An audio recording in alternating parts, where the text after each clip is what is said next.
You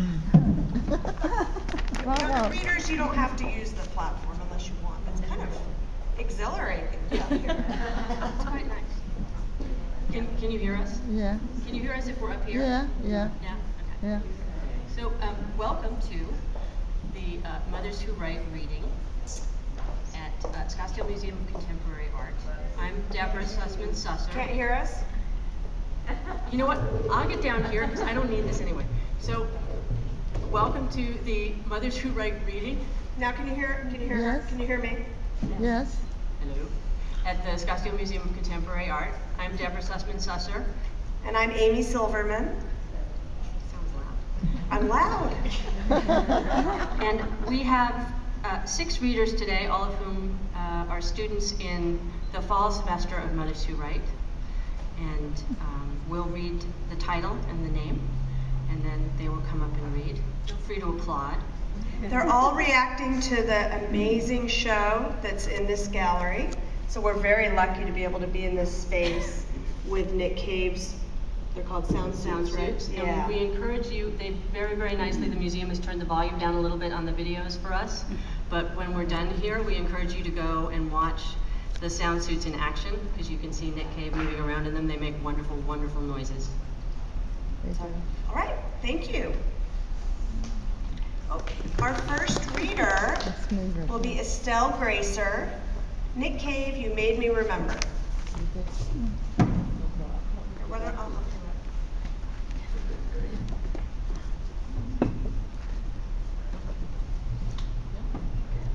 Hi. The Nick Cave exhibit was overwhelming to me. I was amazed and bedazzled. Here was a display of the contents of my garage, organized and created into art. I was flabbergasted. I was excited. It unleashed within me old memories. It created a reawakening for me to express my inner feelings, to again find my joy. It brought back a remembrance of my life with my husband, Martin. My garage is full of the remnants of a 20-year career creating wearable high-end fashion and home accessories for interior designers. Besides clothing, we produced bed throws, pillows, rugs, upholstery fabrics, table runners. There are so many goodies for a Nick Cave wannabe to gather from my lifetime of collecting, amassing, and hardly ever throwing out. I am a gatherer, an experimenter, a junk collector.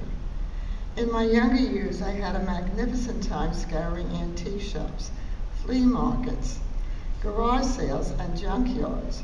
I was always looking for goodies to create treasures using someone's ugly, worn-out trash. For me, it was an opportunity using imagination and know-how. As I look back, Martin, my husband, and my really best friend, was my enabler. He never put me down. He gave me great freedom to express my inner self. He thought that I was wonderful, and he helped me create my goodies. He was most practical and wanted his comfort and enjoyment, and so I lived with his ugly vibrating Barker lounger in the middle of my living room that had his ugly hi-fi speakers placed into a painted black wall next to our fireplace. And he didn't flinch when I strung clotheslines all over our basement where I hung plastic flowers that were dipped in stinky shellac. When dried, they would look like porcelain. It was one of my experiments. We didn't realize then that the fumes could scare our lungs. We created our own beauty. It was a give and take process. I gave into his practical desires for our comfort, and he gave into my need to express myself. In the 1940s, in our first apartment, he put a window air conditioner on a wheeled platform that we could move from room to room to feel cool wherever we were. It wasn't pretty, but I enjoyed the comforts that it afforded, and he lived with my whimsical creations. We compromised. It was our natural way of life. I really was so very lucky. If he were here, I would shower him with kisses and tell him, thank you for letting me be me. He was the main force for me actualizing myself.